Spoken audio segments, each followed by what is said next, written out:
Advocate मुफीद अहमद नारे जो पारां तव्हां दोस्तनि खे अस्सलाम वालेकुम। आम तौर ते तव्हां ऐं असांजे ज़िंदगीअ मां काफ़ी मरतबा सिगरेटनि जो पाकेट गुज़रियो हूंदो। आम तौर ते सिगरेटनि जे पाकेट ते लिखियलु हूंदो आहे त हिन सिगरेट जी या तंबाकू नोशी जी फ़रोख़्त 18 सालनि खां घटि उमिरि जे ॿारनि खे मना आहे। असां ऐं तव्हां कॾहिं बि इन शइ ते प्रैक्टिकली न सोचियो आहे त इहो जेको मनानामो आहे इहो पाकिस्तान जे कहिड़े क़ानून तहत मना आहे।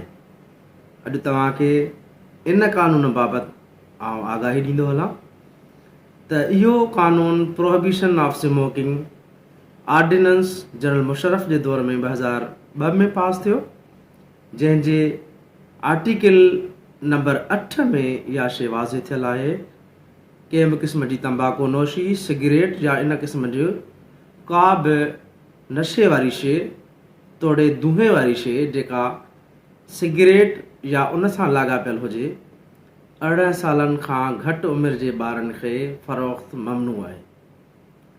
अगरि को बि उन जी भञकड़ी कंदो वायोलेशन कंदो त उनखे क़ानून मुताबिक़ 5000 रुपया ॾंड जी सज़ा ॿुधाई वेंदी।